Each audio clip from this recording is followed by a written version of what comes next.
Hey everybody, welcome to Standerton Dam. It's the end of January and we've come down here for 4 days just to fish the dam and see what we can get in preparation for some of the tours that we're going to be doing down here. And I thought while we were at it I'd just go through some of the basics of what we've done and how we've applied it, and hopefully give you a few tips for when you come and fish this dam yourself. Firstly, behind me over here I've got two 13-foot rods that have been set up, and we've set those ones up on a more specimen manner. Now by specimen I mean that the baits that we are using are primarily particle baits. Alright, so the two types of baits that we've been using that have worked very well for us during this trip have been the boilies. You can see that's one of the boilies over there.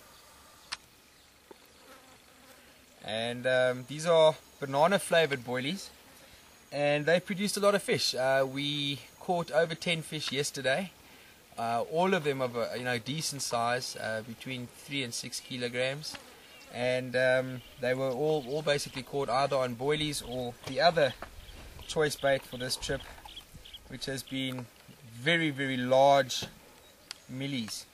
You can see these are incredibly big, almost the same size as the boilies, and we've just basically hair rigged them.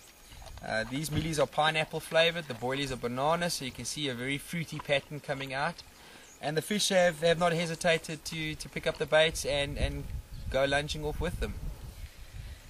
Now when you fish in a specimen manner, it's imperative that you have a feeding area, and that feeding area needs to consist of similar particles to what you are fishing. So what I did in preparation for this was I went out and bought some dry millies, soaked them in a pot of water for a couple of hours, and then just boiled them until they were nice and soft.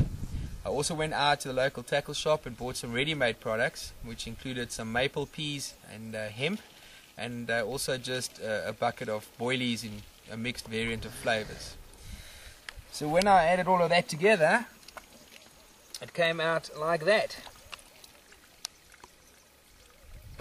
And so what we did was we rode the lines out. We dropped a marker, which is a very simple design, just an empty 2-liter Coke bottle with a piece of line attached to it, and at the bottom of that a couple of really big sinkers. Dropped that down, and that marked more or less where we were going to be fishing. And so every time we went out with the canoe, we would take some particles along with us, dump those overboard, drop the lines into the same region, and the fish would be attracted by those particles that come into that feeding area, and invariably they would pick up the bait.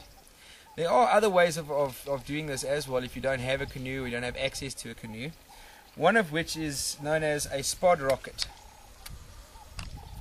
Now, your spod rocket is a very clever, very simple design, hollow cylinder inside, and a red top. You also get various other colors, but the top is much lighter. So you would fill this with your particle mix, cast it out. Once it hit the water, the red top, or whatever color top, the light top, would then rise to the surface and all your particles would fall out. And then it's just a question of casting your bait to more or less the same area.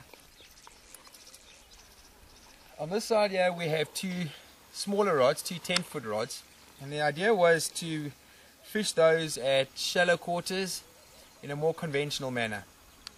And by conventional, what I mean is, your choice of baits would include anything from millies to floaties, dough, all of that, placed on the hook and cast out with a feeding ball behind it. For the feeding ball, we just use a very simple dry mix. You get various name brands, some of them are flavored, some aren't, but it's a very powdery substance, and it just needs to be mixed with a bit of water. Once you've mixed it with water, let it stand for about half an hour, and it absorbs all of that water, making it nice and sticky, turns it into a nice mushy material, and looks a little something like this. Now when you mold this together, you end up with a nice firm bait ball, a nice feeding ball. This is then placed on a spring or a sinker on the main line with your swivel underneath down to your hooks, and your hooks contain your bait. You get various dips and flavorants in that you can add to that ball, and those just help to attract the fish in. Very importantly though, when you're using this method of fishing, you have to try and cast on the same spot consecutively. Every time you cast, try and hit the same areas, because the more of these little balls that hit the water, the better, because once they're under the water, they actually start to dissipate, they're causing a big cloud of feed, and this brings all the carp in, and not only to the ball but obviously then to your hook. On the hook bait, we've used various things for this trip. These are floaties. The white ones are plain floaties, the red ones are raspberry flavor, but you get literally hundreds of makes, hundreds of flavors, different sizes. And these floaties, when you attach them on the hook, actually lift the hook. They cause the hook to float, and they lift the hook out of the sediment, which is sometimes where the carp are feeding. Then behind the floaty, we would normally use a bit of brown bread backing or a dough backing.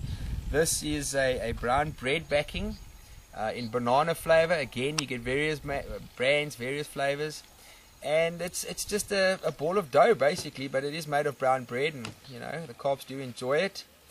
And this is just applied on the hook behind the floaty. You roll it into a cylindrical form, almost like a worm, and that just sits behind the floaty. Works wonderfully. Have a good feeding area. It's imperative that you have a decent feeding base. Once you've got that, the fish are in. So that's that for Standerton. I hope to see you guys out here with me very soon.